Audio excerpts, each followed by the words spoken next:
In today's video, we're going to be going over 11 small habits that you as men can integrate into not only just a routine, but also how you show up, not only for the outside world, but for yourself.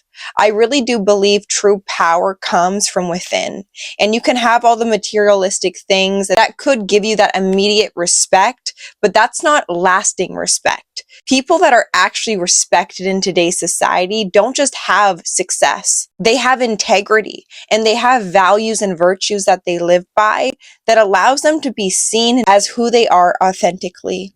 And I'm here to give you guys these small habits when it comes to, interacting with life itself. Depend on yourself for handling whatever situation in a way that you actually command respect in silence, and you do not have to be overbearing, loud, obnoxious to receive respect. Being the loudest man in the room and, being the one who's at the center of attention all the time and speaking over people or just speaking a lot doesn't mean that you're the smartest man in the room.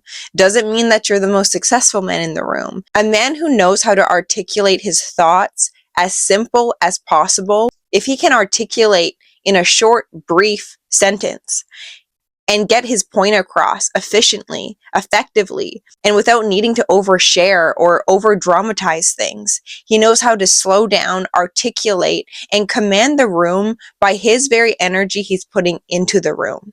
When you're attractive in the way that you speak, in the way that you carry yourself, these are things that will earn you the respect because people find you valuable in some way. People admire you in some way. And the small ways that I feel like men can be admired is really how they represent themselves when it comes to the simple act of conversation and your ability to listen.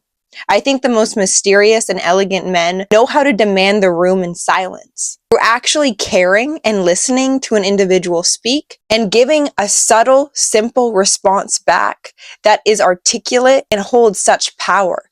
Power of the subtlest of wisdoms that come from the space he took to articulate himself, even if it's just in a 3-second period, taking space for himself while he communicates. And that is actually something that a lot of confident men know and that are doing now. So next time you're in a conversation, see if you can demand the room with just your presence alone. How much are you listening to other people?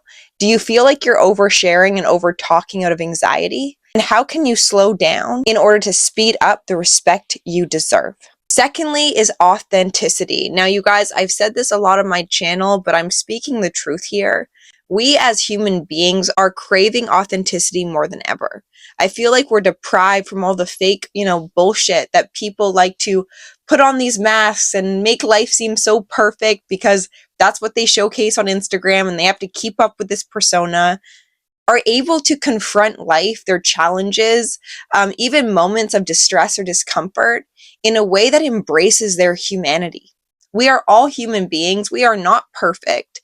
And I do believe a man who's authentic can really earn respect by showcasing his flaws in a way that is actually compassionate, not only towards himself, but other people. When you give yourself the permission to laugh at yourself if you trip, or you laugh at yourself because you spill something, and you're bringing that lightness to something that could make an uncomfortable moment, you're actually acknowledging other people's humanness in that exchange. And this is something that is honestly a shining light in the people who are able to embrace their flaws, who are able to embrace this life and whatever challenges they may go through in a way that isn't trying to be anyone that they're not.